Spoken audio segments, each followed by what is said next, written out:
حسین جانم حسین جانم حسین جان حسین جانم حسین جانم حسین جانم سلام ای باب رحمت باب جنت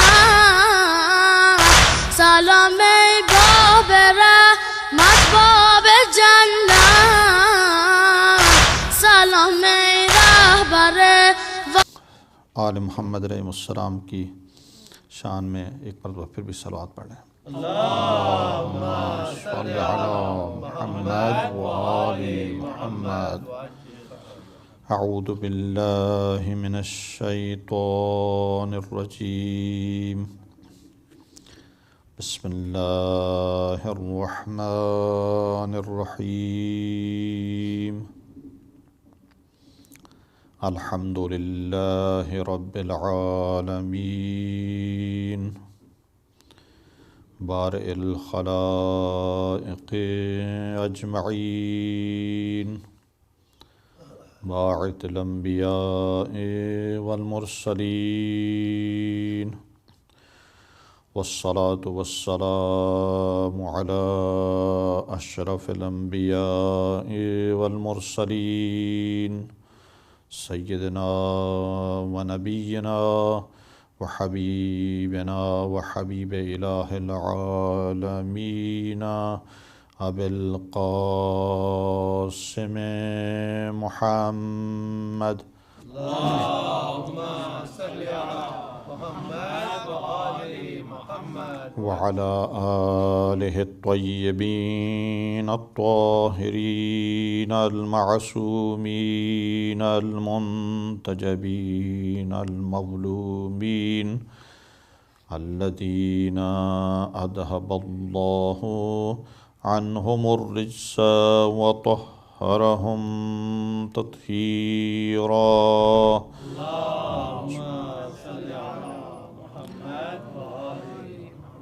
سیما بقیت اللہ الاعظم حجت ابن الحسن ارواحنا و ارواح العالمین لتراب مقدمہ الفدا۔ ظہور امام زمانہ کے لیے صلوات پڑھیں۔ اللہم صلی علی محمد و آل محمد ولعنۃ اللہ علی اعدائہم وظالمیہم وغاصبی حقوقہم ومنکری فضائلہم، لعنۃ الدائمۃ من الآن الی قیام یوم الدین۔ اما بعد، فقال اللہ الحکیم فی کتابہ المبین، وہو اصدق القائلین وقولہ الحق۔ بسم اللہ الرحمن الرحیم، ومن يعمل مثقال ذرة خيرا يره ومن يعمل مثقال ذرة شرا يره۔ صلوات پڑھیں۔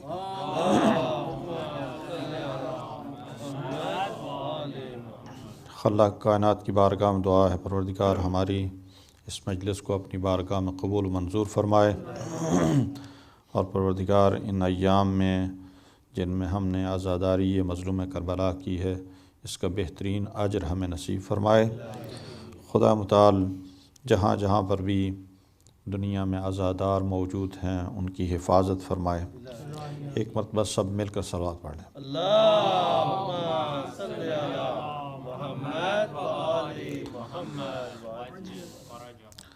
آئی سی میں ہمیشہ انگلش میں گفتگو کر کر کے ابھی اردو میں جب گفتگو کرتا ہوں تو اجنبیت محسوس ہوتی ہے، معلوم ہوتا ہے کسی اور سینٹر میں گفتگو کر رہا ہوں۔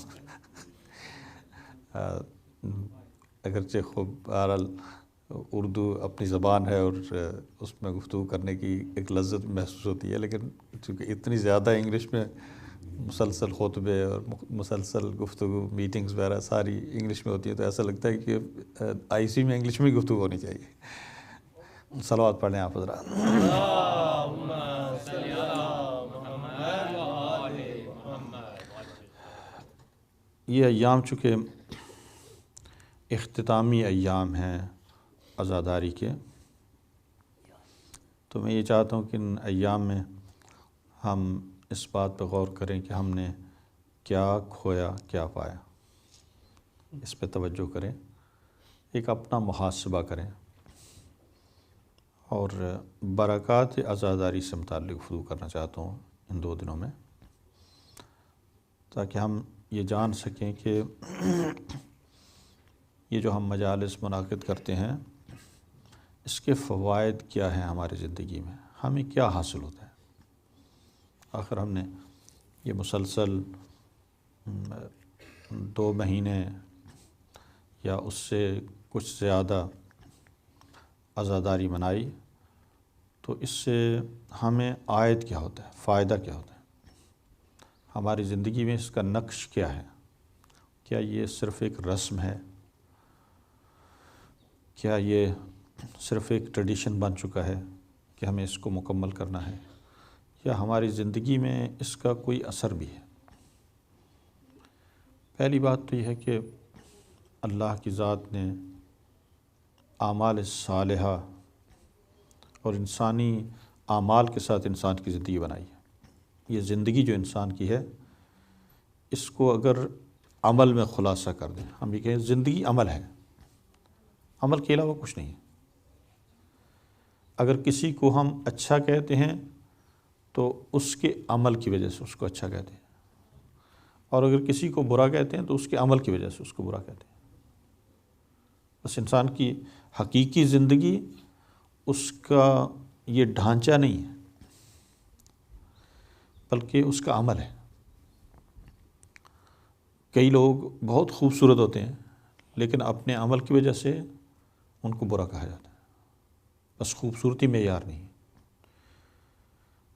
بعض لوگ بڑے قد کے لوگ ہوتے ہیں لیکن ان کی برائیاں اس پہ حاوی ہو جاتی ہیں، اس قد کی کوئی حیثیت نہیں رہتی، وہ آدمی قد آور نہیں رہ جاتا ہے، بلکہ اس آدمی کو ایسا آدمی کی جو اصلاً حیثیت نہیں رکھتا ہے، بی حیثیت آدمی سمجھا جائے گا۔ ایک آدمی ممکن ہے شکل و صورت کے اعتبار سے کچھ زیادہ خوبصورت نہ ہو، لیکن اس کا عمل اچھا ہے، اپنے عمل کی وجہ سے، اپنے کردار کی وجہ سے وہ بلند ہو جائے گا، مقام حاصل کر لے گا۔ شاید وہ قد کے اعتبار سے کودن ہو لیکن اس کا عمل اس کو بلند کر دے گا۔ بس ہم نتیجہ کیا لے سکتے ہیں؟ ہم یہ کہہ سکتے ہیں کہ انسان کی زندگی عمل ہے، لہٰذا کبھی اقبال نے بھی کہا ہے نا، عمل سے زندگی بنتی ہے، جنت بھی جہنم بھی۔ یہ جنت اور جہنم بنتے ہی عمل سے ہیں، عمل کے علاوہ کچھ نہیں ہے۔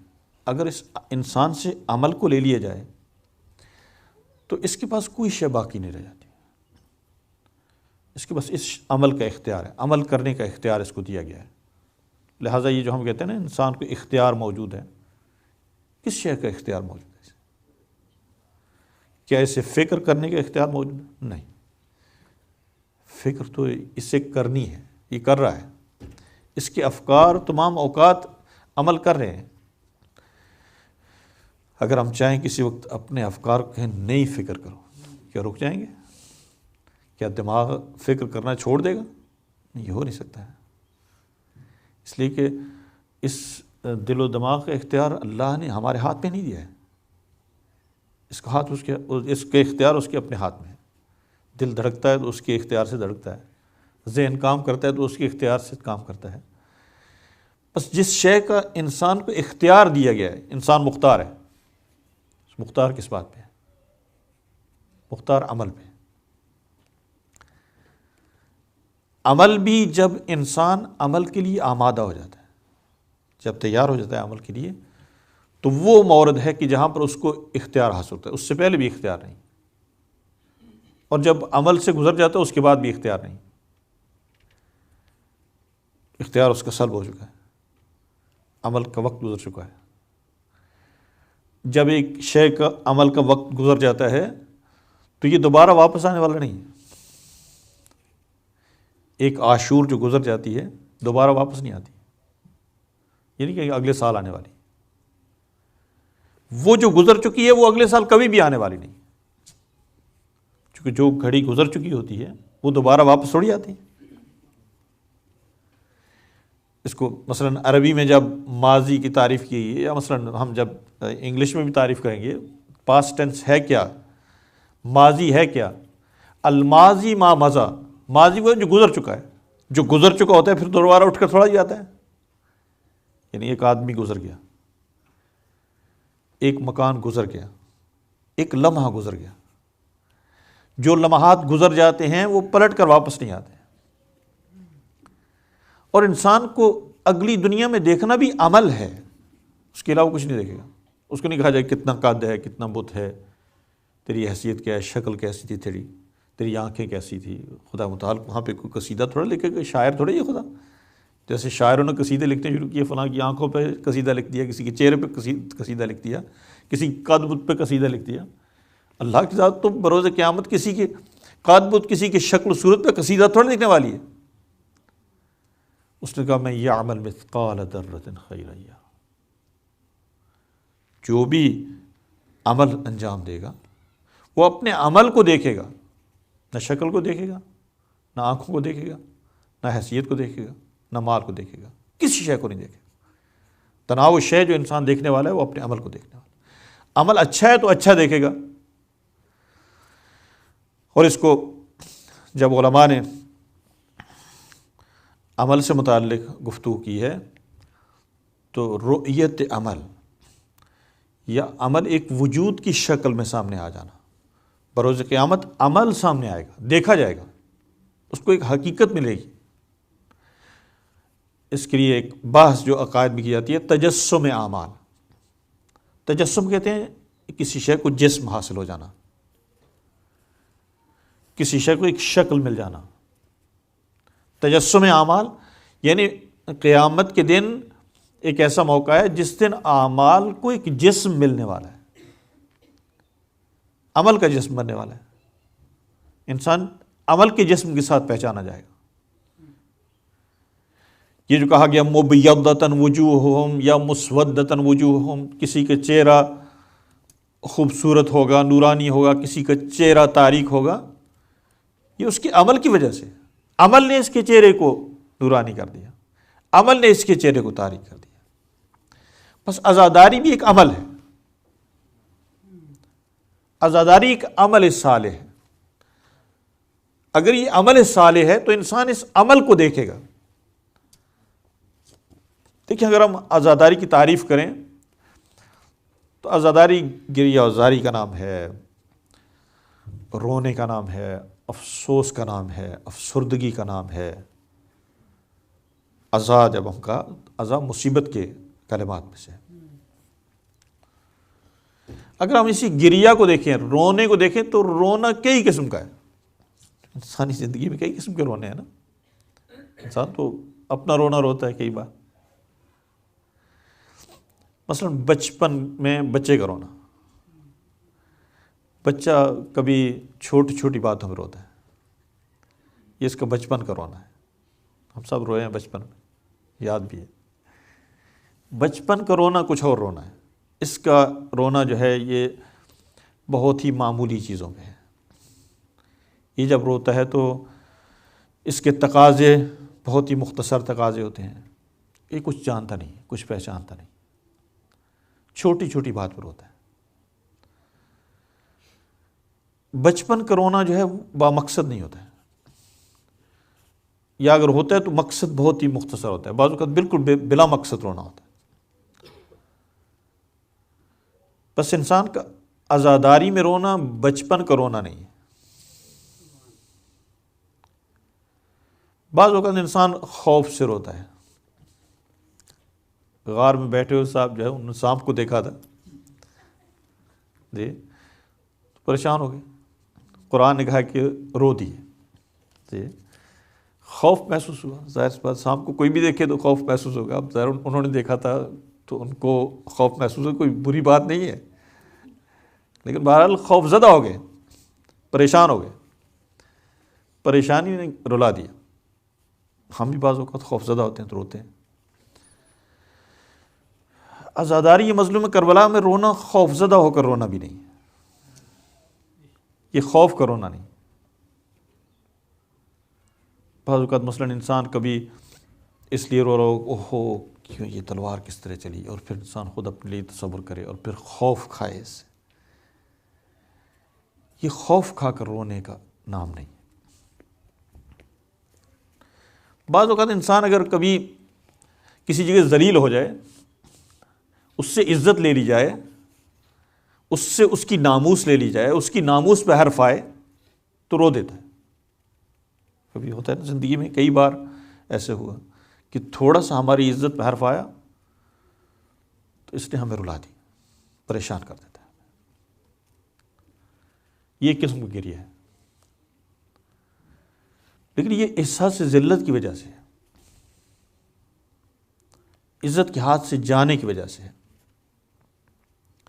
اگر ہم تھوڑی دیر توجہ کریں کہ کیا ہم نے جو عزاداری کی ہے، یہ عزاداری کا رونا آیا ذلت کا رونا ہے؟ یہ ذلت کا رونا نہیں، یہ عزت کا رونا ہے۔ اس رونے سے شرف محسوس ہوتا ہے، ایک بزرگی کا احساس کرتے ہیں۔ اس رونے سے ہم اپنے آپ کو بزرگ تصور کرتے ہیں، ایک احساس سے غرور آتا ہے، یہ تو وقار دیتا ہے ہمیں۔ یہ رونا ذلت کا رونا نہیں، خوف کا رونا بھی نہیں۔ کبھی ہو سکتا ہے انسان کسی شے کے شوق میں، مثلا کسی شے کے شوق میں روتا ہے انسان۔ مثلا مجھے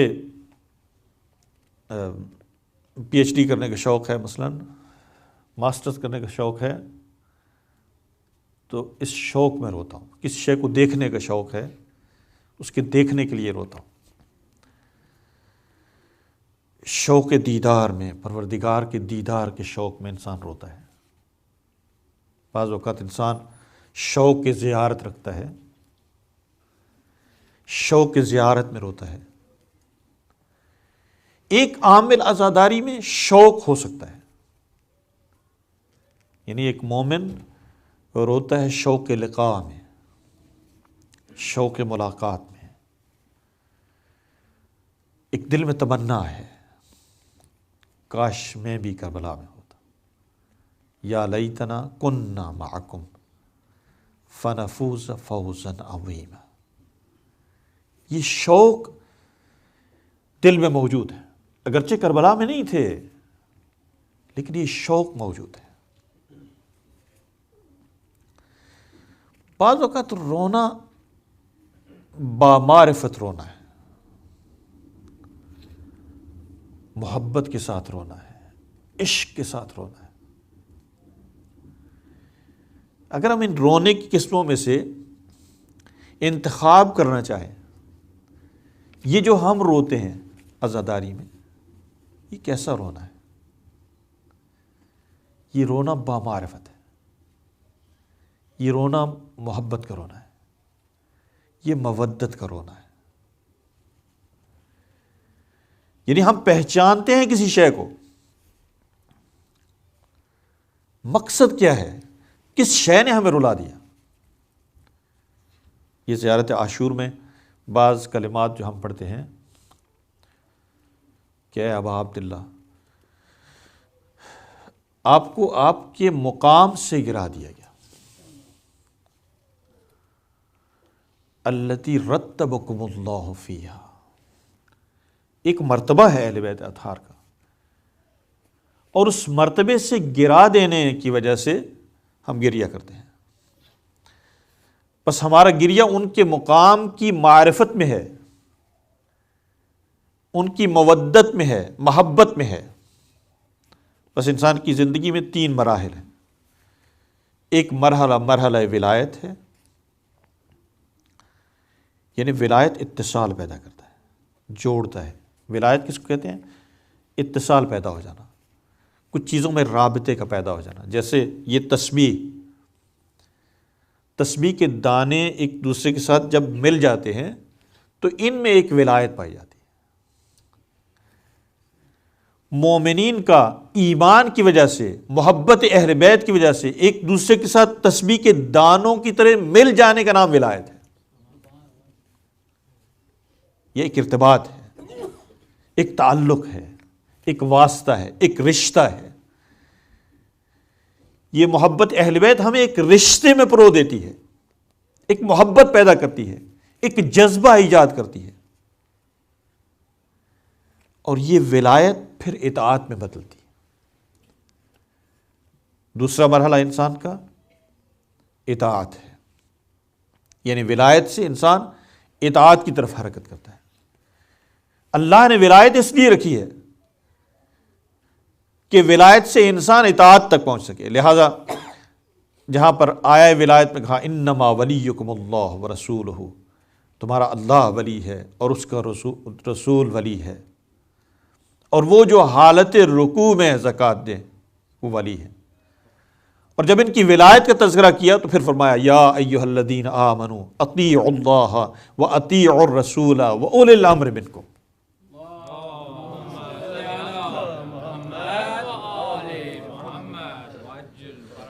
یعنی اگر ولایت رکھتے ہو تو ولایت کا حق یہ ہے کہ اب اطاعت کرو۔ بس دوسرا مرحلہ ولایت کے بعد اطاعت کا مرحلہ ہے، اور یہ اطاعت فائدہ کیا دیتی ہے؟ اس اطاعت سے بھی ہمیں ایک ثمرہ ملتا ہے، اور وہ ثمرہ مودت ہے۔ بس ہم ولایت سے اطاعت کی طرف جاتے ہیں، اطاعت سے مودت کی طرف جاتے ہیں، یعنی مودت وہ عشق ہے،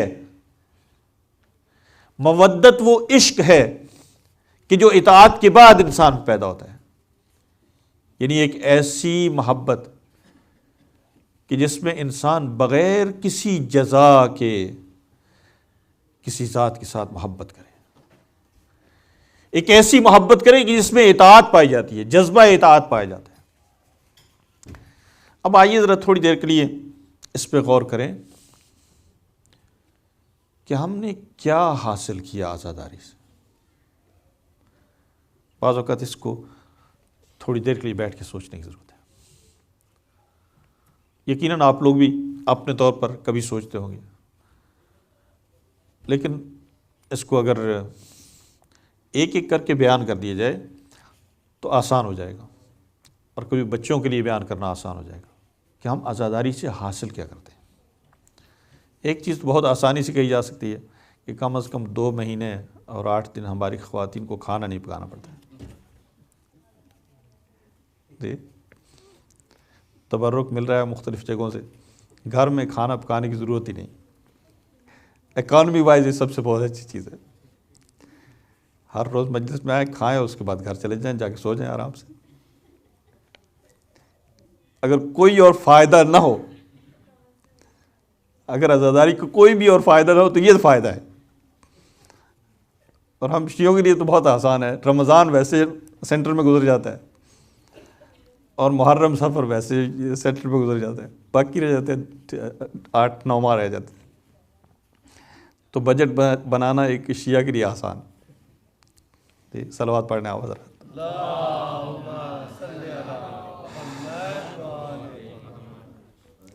یقیناً ہم اس فائدے کے لیے نہیں آتے ہیں، اس سے کئی گنا بالا تر مقصد ہمارے ذہنوں میں ہے۔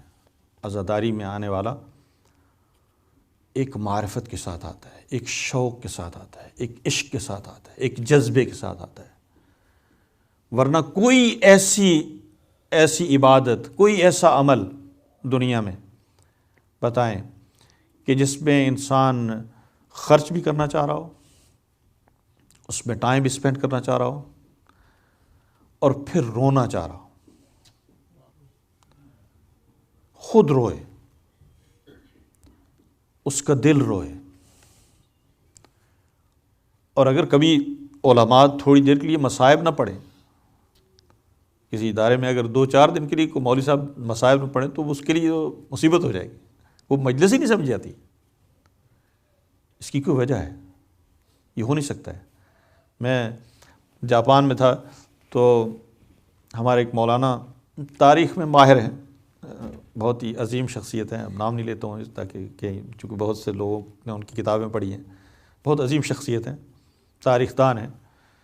ایرانیوں کے ہم مجالس پڑھنے کے لیے آ گئے تھے، تو ایک طرف میں اردو میں اپنے مجمع مجالس پڑھ رہا تھا، دوسری طرف وہ مجالس پڑھ رہے تھے. اب میں 8-9 محرم کو ویسے مجلس میں ان کے حاضری کے لیے گیا کہ ایک بہت بڑی شخصیت آئی ہوئی ہے. تو جب پہنچا تو ایرانی سارے میرا اطراف ہو گئے، مولانا تھوڑی دیر کے لیے اگر پلیز مجلس پڑھ دیں. میں نے کہا بھائی مجلس پڑھنے کے لیے آقا موجود ہے، میں کیوں مجلس پڑھوں گا؟ انہوں نے کہا نہیں مولانا، اصل میں مجلس جو ہے وہ ابھی تک تو ہم نے 8 دن ہو گئے، آج تک عزادار ایک آنسو ہماری آنکھ سے نہیں نکلا ہے، ایک آنسو نہیں نکلا ہے. اتنے مولانا خود اٹھ کر آ گئے. مولانا نے کہا آغا جائیں، ایک تو ہم ممبر پہ جائیں، 2 جملے ذکر مصیبت کے ہیں، مجھ سے نہیں ہو سکتا ہے، یہ مجھ سے نہیں ہو سکتا. ابھی یہ نیو یارک میں 9 محرم کی رات 2:30 بجے کا ٹائم، یہ میں اس لیے کہہ رہا ہوں یعنی بعض چیزیں توجہ کرنے کی ضرورت ہے. 2:30 بجے کا ٹائم ہے، لیکن لوگ اسی طرح بیٹھے جیسے بالکل دن دہاڑا ہے، بالکل فریش ہے، عزاداری کے لیے تیار ہے. 2 جملے کہہ دے جائیں تو یہ برسنے لگیں. یہ ہو نہیں سکتا ہے، یہ بناوٹ نہیں ہے، تصنع نہیں ہے. چونکہ تصنع میں ایک انسان پہلے سے خوب کسی چیز کو بناتا ہے، یہ ایکٹنگ نہیں ہے، یہ ایک دل ہے جو یہ چاہ رہا ہے کچھ کرے. عزاداری کرنے کو جی چاہتا ہے، بس معلوم ہوتا ہے کہ یہاں معرفت موجود ہے، شناخت موجود ہے. یہ کسی شے کو پہچانتا ہے تو روتا ہے، اور جو بھی جتنا پہچانتا ہے اتنا زیادہ روتا ہے. بعض لوگوں کے لیے مثلا مصائب پڑھنے کی ضرورت ہے، بعض لوگوں کے لیے مصائب پڑھنے کی ضرورت نہیں ہے، وہ فضائل میں بھی روتے ہیں. اس لیے کہ اہل بیت اطہار کے ساتھ تعلق ایسا تعلق نہیں کٹ جانے والا ہو، اور عزاداری ختم ہونے والی نہیں ہوتی ہے. عزاداری کسی مدت میں محدود نہیں ہے. عزاداری 2 ماہ کی عزاداری نہیں ہوتی ہے. عزادار عزادار ہوتا ہے اور عزادار رہتا ہے. عزادار اس دنیا سے اٹھتا ہے. مگر ہم نے پڑھا نہیں ہے شیعتی ما ان شربتم ما آت، یعنی عزادار وہ ہوتا ہے کہ جو اپنی زندگی میں غم حسین کے ساتھ زندگی بسر کرتا ہے. اس لیے ہم کہتے ہیں نا اللہم اجعل محیایا محیا محمد و آل محمد و مماتی ممات محمد و آل محمد. زندگی جب اہل بیت کی زندگی چاہ رہے ہیں نا، ہم تو اپنی زندگی نہیں چاہ رہے ہیں. اور اگر زندگی اہل بیت کی زندگی چاہ رہے ہیں تو ہم زین العابدین علیہ الصلوۃ والسلام کی زندگی چاہ رہے ہیں.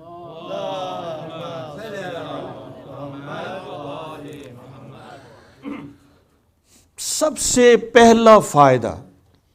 پہلا فائدہ جو عزاداری کا ہے، یہ عزاداری مقاصد سید الشہداء کی پاسداری کرتی ہے. یہ محافظ ہے. اور علماء نے کہا نا یہ عزاداری شہرگ اسلام ہے. کیا شہرگ کوئی 2 مہینے کے لیے ہوتی ہے؟ کسی کی شہرگ ایسی ہے کہ جو 2 مہینے کے لیے ہو؟ نہیں، شہرگ 2 مہینے کے لیے ہوتی ہے، شہرگ ہمیشہ ہوتی ہے. جب کہا اس کو نکال دیا جائے تو اسلام میں کچھ باقی نہیں رہ جاتا ہے.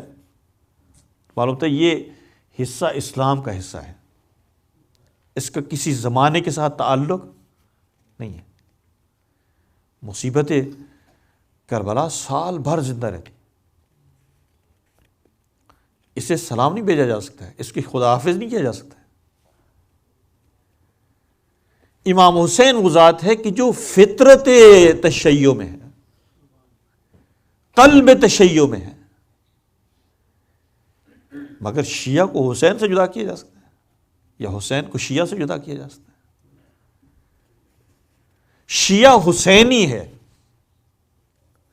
حسینی رہتا ہے، اور حسین ہی اس دنیا سے اٹھتا ہے. یہ کبھی بعض اوقات یہ نعرہ لگاتے میں کہتا ہوں یہ نعرہ غلط ہے. لیو لائک علی ڈائی لائک حسین. یہ نعرہ غلط ہے. ہونا ہی چاہیے لیو لائک علی ڈائی لائک علی. لیو لائک حسین ڈائی لائک حسین. کیوں؟ یعنی امیر المومنین کی طرح زندہ رہیں لیکن مرے حسین کی طرح. کیا علی کی طرح نہیں مرے؟ امیر المومنین کی موت بھی عظیم موت ہے. ایک ایسی موت ہے کہ جس میں میرے مولا یہ ارشاد کرتے ہیں فزت ورب الکعبہ، میں آج کامیاب ہو گیا، مجھے پروردگار کی قسم ہے، مجھے رب کعبہ کی قسم ہے، میں کامیاب ہو گیا. بس انجام زندگی امیر المؤمنین فوز عظیم ہے. صلوات پڑھیں آپ حضرات.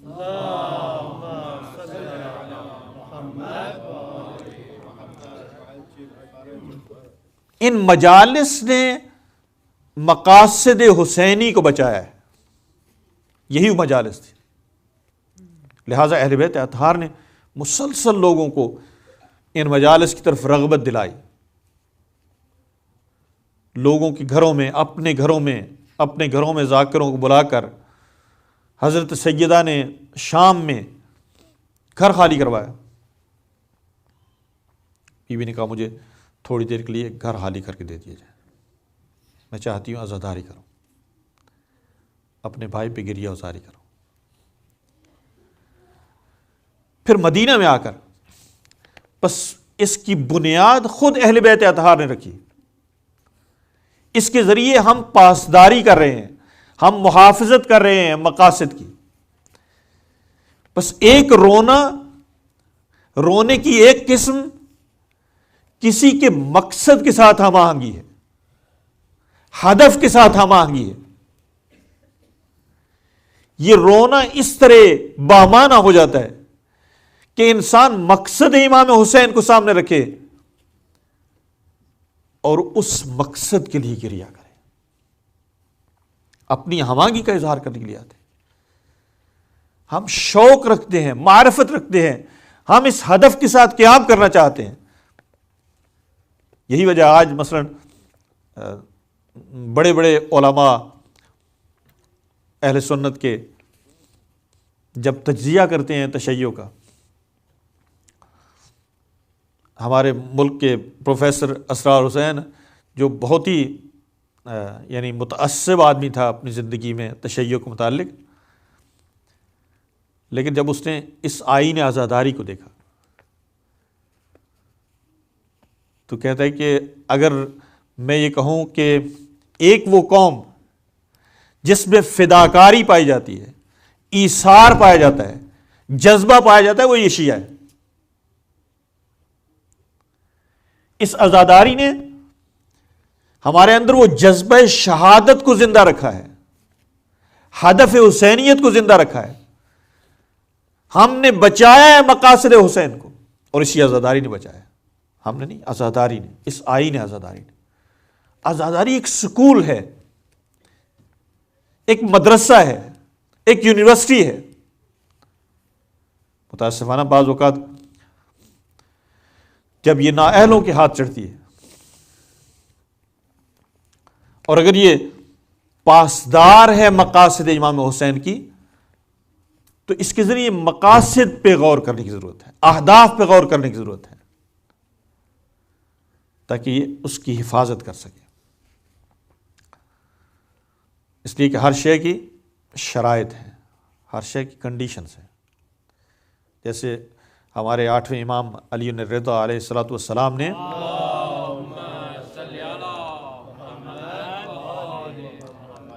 جب ارشاد فرمایا کلمۃ لا الہ الا اللہ حصنی فمن دخل حصنی فآمن من عذابی، اپنی مشہور حدیث سلسلہ ذہب میں حضرت نے اس حدیث کو ارشاد فرمایا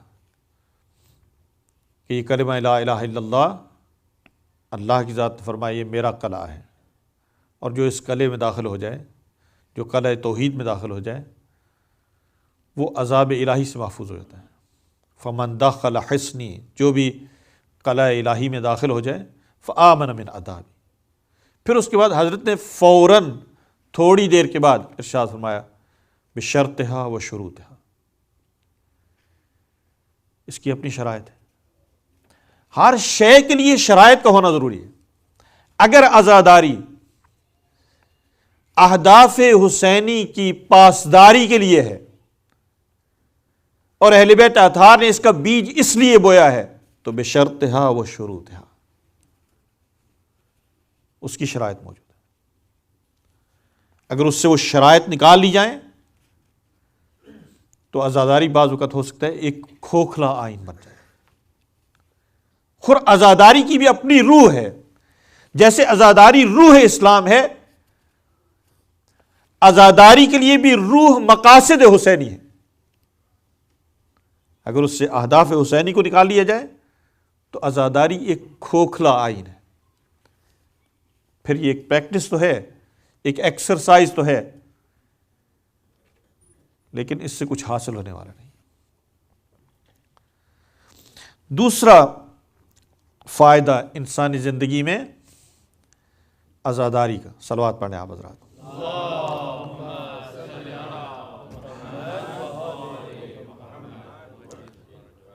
یہ جو ہم مسلسل آتے ہیں، اس سے دوسرا فائدہ ہمیں کیا عائد ہوتا ہے ہماری زندگی میں؟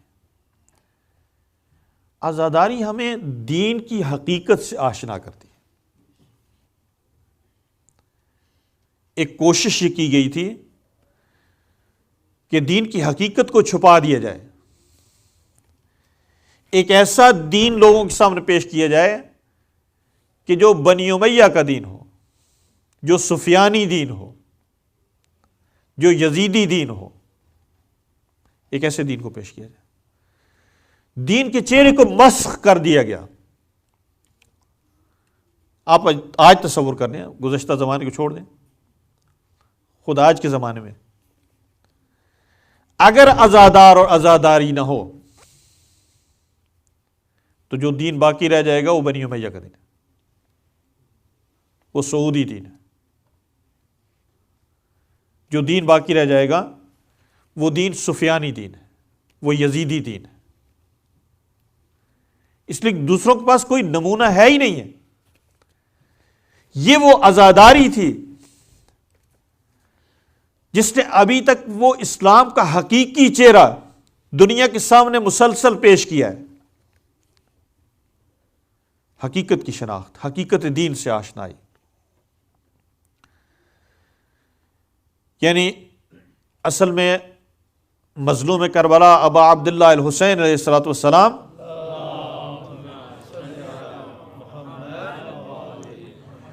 نے ایک زمانے میں دیکھا کہ اسلام کا حقیقی چہرہ پردے میں جا رہا ہے، لہذا اس حقیقی اسلام سے پردہ اٹھانے کے لیے امام نکلے تھے۔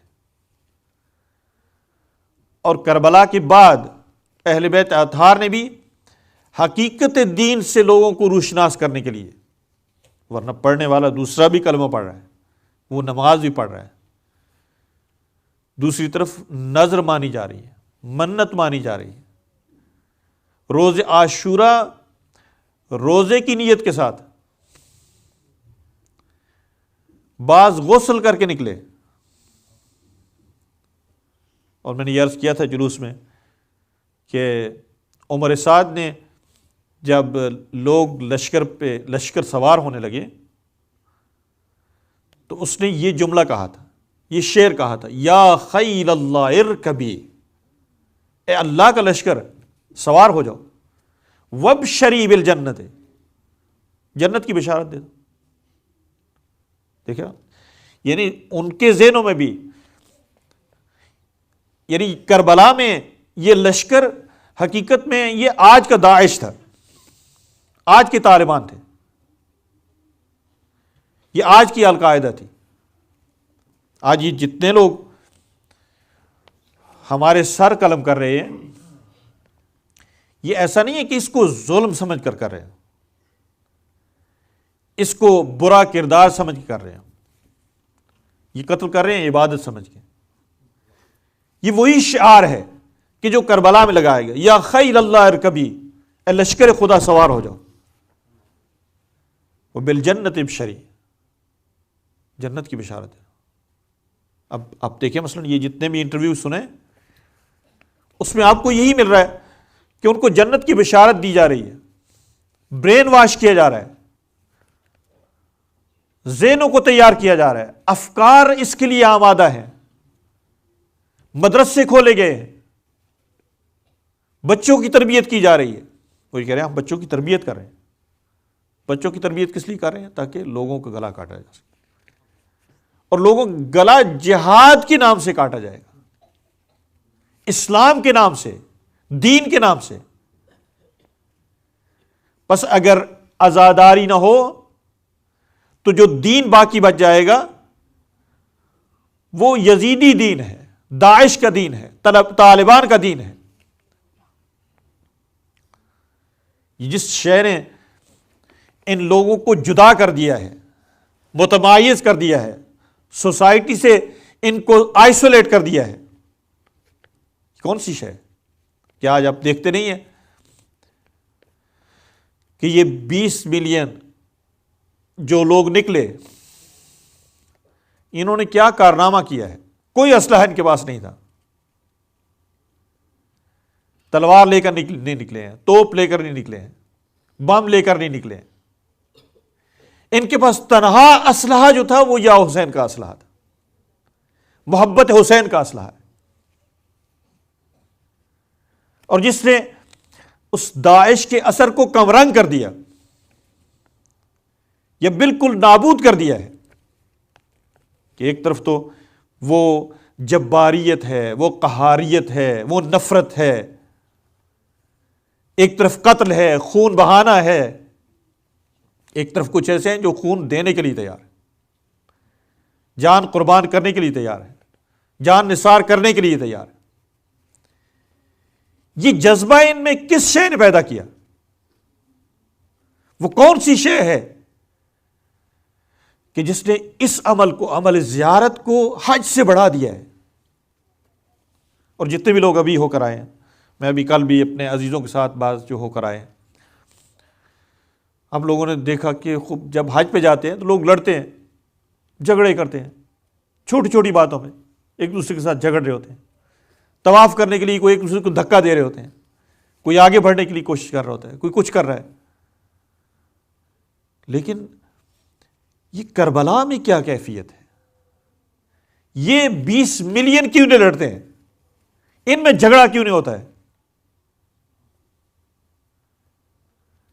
مجھے برادران بتا رہے تھے کہ بعض مقامات پر اگر کوئی دھکا دے کے آگے آنے کی کوشش کر رہا ہو اور پہلے زیارت کے لیے جانے کی کوشش کر رہا ہو تو سامنے والا اپنے دونوں ہاتھ کھڑے کر دیتا ہے، کہتے تم آگے چلے جاؤ۔ یہ کس شے نے یہ جذبہ پیدا کیا؟ یہ حقیقت میں وہ عشق حسین ہے کہ جو انہی مجالس سے ہم نے سیکھا ہے، انہی عزاداریوں سے سیکھا، اور یہی عزاداریاں ملتی چلی گئی، جنہوں نے قافلے بنا دیے اور قافلوں سے بڑے کاروان بنے، اور کاروان نے اس 20 ملین کی شکل اختیار کی ہے۔ صلوات پڑھیں آپ حضرات۔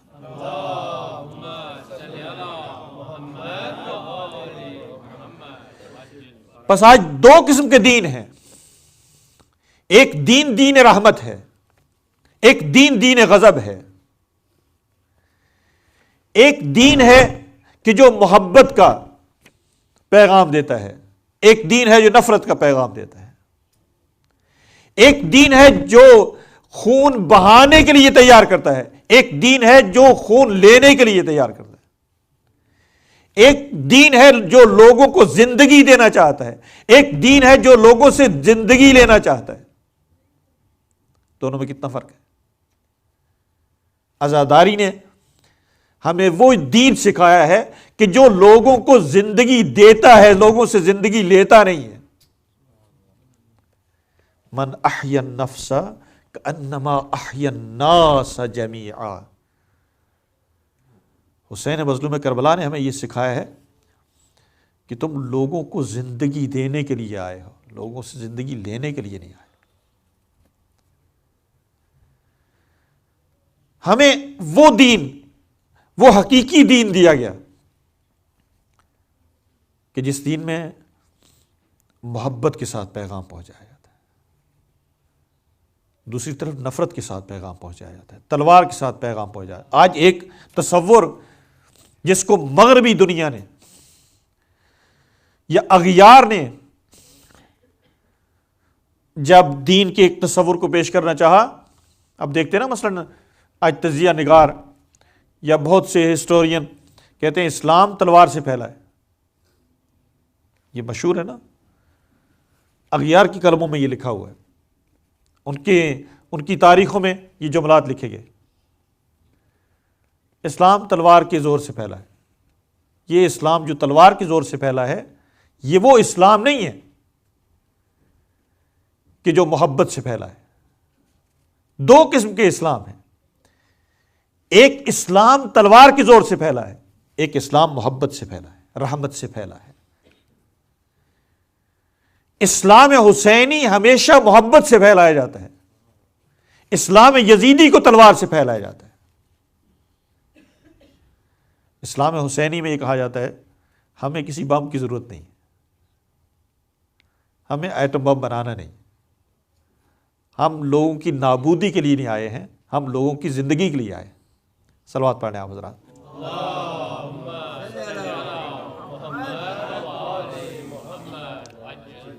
لہٰذا آپ دیکھتے ہیں نا کہ رہبر معظم ایٹم بم کے لیے جب فتویٰ دیا ہے تو یہی جملہ ارشاد فرمایا، ہمیں ایٹم بم بنانے کی ضرورت نہیں ہے، ہم لوگوں کو میس کلنگ کے قائل نہیں۔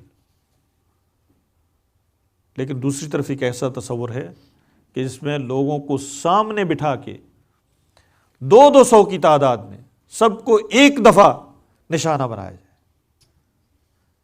یہ میس کلنگ کا تصور حقیقت میں یزیدی تصور ہے۔ بس عزاداری سے ایک فائدہ جو ہمیں ملتا ہے اپنی زندگی میں، وہ یہ ملتا ہے کہ ہم دین کی حقیقت سے آشنا ہوتے ہیں۔ لیکن اگر عزاداری سے یہ عنصر نکال لیا جائے، لہٰذا میں نے پہلے یہ کہا تھا بشرطہا و شروطہا، اگر عزاداری سے اس حقیقت دین کو نکال لیا جائے اور باقی عزاداری رہ جائے، پھر یہ حقیقت دین پہ پردہ ڈالنے کے لیے تو ہے، لیکن یہ دین کی حقیقت کو لوگوں تک پہنچانے کے لیے نہیں ہے۔ بس اوقات عزاداری ہمارا خود اپنا رونا ہے، مظلوم کربلا پہ رونا نہیں۔ بعض اوقات ہم عزاداری کرتے ہیں خود اپنے نفس کی، اپنی ذات کی، اپنی خواہشات کی۔ اگر عزاداری میں خواہشات شامل ہو جائیں تو اس عزاداری میں للہیت ختم ہو جاتی ہے، اس میں قدریں ختم ہو جاتی ہیں۔ لہذا میں نے یہ عرض کیا تھا کہ عزاداری محدود نہیں ہے، عزاداری ہمیشہ ہے۔ کیا آپ نے سنا نہیں مظلوم کربلا نے جب وصیت تو یہ نہیں فرمایا اے میرے شیعو تم محرم میں گریا کرنا، سفر میں گریا کرنا۔ یہ دعائے ندبہ جب ہم پڑھتے ہیں ہر جمعہ کو ہمیں تاکید کی، فعل العطائب من اہل بیت محمد وعلی صلی اللہ علیہما وآلہما فلیبکی الباکون۔ اہل بیت اطہار کے بچوں کو یاد کر کے گریا کرنے والے ہمیشہ گریا کرتے ہیں، کبھی اپنی تنہائی میں، کبھی زیارت پڑھنے لگے، کبھی جب سلام کہیں، کبھی پانی پینے لگے۔ عزاداری کو چھوڑے نہیں، عزاداری کو خدا حافظی نہ کریں، اس لیے کہ عزاداری ہماری زندگی ہے، عزاداری ہماری بقا کا راز ہے. عزاداری ہمیں حقیقی راستے میں باقی رکھتی ہے. جب بھی کبھی ٹھنڈا پانی اٹھائیں وصیت مولا کو یاد کریں کہ مولا حسین نے ارشاد فرمایا شیعتی ما ان شربتم ماء عذب فاذکرونی. ٹھنڈا پانی کبھی سکون دیتا ہے اور کبھی جب یہ پانی کے ٹھنڈے گھونٹ سکون محسوس کریں جسم کے اندر داخل ہوں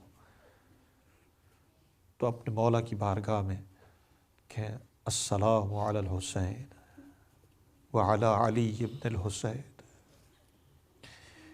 تیرے علی اصغر پہ ہمارے سلام ہو، تیرے علی اکبر کی پیاس پہ ہمارے سلام ہو. اے میرے مولا آپ کی اس خشک زبان پہ ہمارے سلام ہو کہ آخری لمحے میں جب کبھی علی اکبر نے آ کر میرے مولا کی بارگاہ میں کہا یا ابتاہ العطش قد قتلنی، اے بابا پیاس مارے جا رہی ہے، تو میرے مولا نے ایک مرتبہ اپنے جوان کو اپنے قریب بلا کر کہا میرے بیٹے علی اکبر میرے قریب آ جاؤ. میرے مولا نے کہا اپنی زبان نکالو میری زبان میں رکھو. جب علی اکبر نے اپنی زبان کو اپنے بابا کی زبان کے ساتھ رکھا تو ایک مرتبہ جلدی سے نکال لی. کہا بابا آپ کی زبان مجھ سے زیادہ خشک ہے.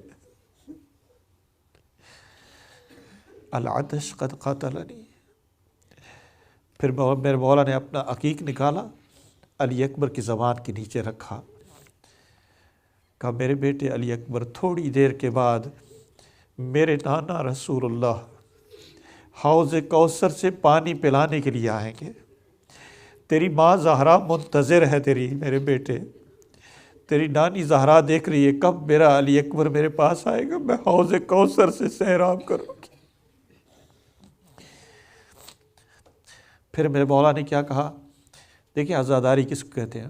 میرے مولا فرماتے ہیں ما ان سمعتم بے غریب او شہید. کبھی کسی شہید کا جنازہ اٹھے، جب کبھی کسی شہید کے متعلق سنیں، کسی غریب کے متعلق سنیں، کسی کی مظلومیت کو دیکھیں، کسی کا گلا کٹتا دیکھ لیں،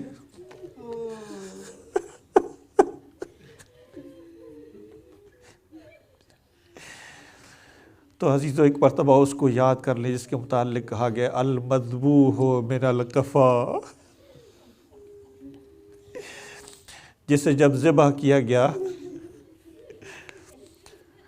تو اس کو گردن کی پشت سے ذبح کیا گیا.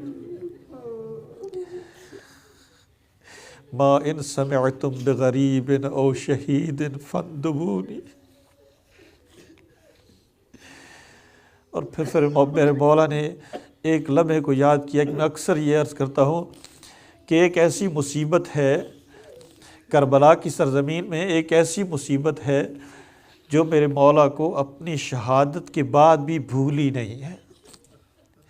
یہ اشعار جو نقل ہوئے ہیں یہ شہادت کے بعد نقل ہوئے ہیں. ایک ایسی مصیبت ہے کربلا کی سرزمین پہ جو میرے مولا کو کبھی بھولی نہیں ہے، اور شاید اہل بیت کو کسی کو نہیں بھولی ہے، اور ہم شیعوں کو بھی کبھی بھول نہیں سکتی ہے.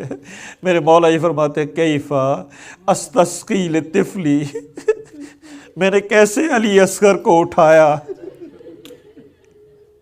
اپنے ہاتھوں پہ اٹھا کر کربلا کی سرزمین پہ لے گیا. میں نواسہ رسول تھا، کبھی میں کسی سے مانگنے والا نہیں تھا، میں کبھی کسی سے بھیک نہیں مانگتا ہوں،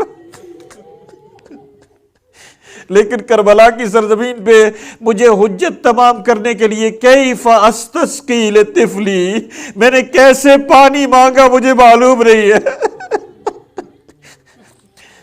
جانتے میرے مولا کیا کہہ رہے تھے؟ میرے مولا کہہ رہے تھے مجھے بھیک مانگنا آتی نہیں ہے، مجھے مانگنا آتا نہیں ہے، لیکن میں نے کیسے مانگا مجھے معلوم نہیں ہے. لیکن میرے مانگنے کا صلہ کیا دیا گیا؟ فَأَبَوْا أَن يَرْحَمُونِي، کسی نے مجھ پہ رحم تو نہیں کیا ہے، لیکن سے شعبہ تیر اٹھا کر علی اصغر کو نشانہ بنایا۔ یہی وجہ تھی میرے مولا کربلا کی سرزمین پہ علی اصغر کو اٹھا کر کہہ رہے تھے اے میرے پروردگار اب میرے لیے ساری مصیبتیں آسان ہو گئی، اے پروردگار اب ساری مصیبتیں میرے لیے آسان ہو گئی، اس لیے کہ جب میں نے علی اصغر کی قربانی دے لی ہے نا تو اس کے بعد کوئی اور قربانی باقی نہیں رہ گئی ہے، میں نے فخر اسماعیل کو قربان کر دیا۔ کبھی کہہ رہے تھے انا للہ و انا الیہ راجعون، رضا بقضائہ و تسلیما لامرہ، انا للہ و انا الیہ راجعون، وسیعلم الذین ظلموا ای منقلب ینقلبون، بسمک العظیم الاعظام الاعز الاجل الاکرم یا اللہ۔ سب مل کر کہیں یا اللہ یا اللہ یا اللہ یا اللہ یا اللہ یا اللہ یا اللہ یا اللہ یا اللہ یا اللہ۔ پروردگارہ محمد و آل محمد کے صدقے غم مظلوم کربلا کے علاوہ کوئی غم نہ دے۔ پروردگار دنیا کے غموں سے محفوظ فرما۔ پروردگار ہمیشہ عزادار رہنے کی توفیق نصیب فرما۔ پروردگار محمد و آل محمد کے صدقے اس دنیا سے اٹھا تو غم اہل بیت کے ساتھ اٹھا۔ پروردگار بروز قیامت شفاعت اہل بیت نصیب فرما۔ ہماری عزاداریوں کو اپنی بارگاہ میں قبول فرما۔ پروردگار عزاداران مظلوم کربلا کی حفاظت فرما، زائرین مظلوم کربلا کی حفاظت فرما، مرقد مطہر کربلا کی حفاظت فرما، ہمارے تمام مقامات مقدسہ کی حفاظت فرما۔ پروردگار دشمنان اہل بیت کو نیست و نابود فرما، ان کے نقشوں کو نیست و نابود فرما، جتنی طاقتیں اسلام کے خلاف نبرد آزما ہیں ان کو نیست و نابود فرما۔ امام زمانہ کا جلد ظہور فرما، ہمیں ان کے اعوان و انصار میں سے قرار دے۔ ماتم حسین۔ حسین جان سلام کعبہ دل ہا حسین جان، سلام شمع محفل ہا حسین جانم، حسین جانم حسین جانم حسین جان، حسین جانم حسین جانم حسین جانم، سلام ای باب رحمت باب جنت، سلام ای باب رحمت باب جنت، سلام ای رهبر والا حسین جانم، سلام ای میوه قلب پیامبر، سلام ای میوه قلب پیامبر، سلام ای زاده زهرا حسین جانم، حسین جانم حسین جانم حسین جان، حسین جانم حسین جانم حسین جانم، همیشه بلبم نام تو باشم، همیشه بلبم نام تو باشم، همی گویم که ای مولا حسین جانم، غمت را از دل و جان میپذیرم، غمت را از دل و جان میپذیرم،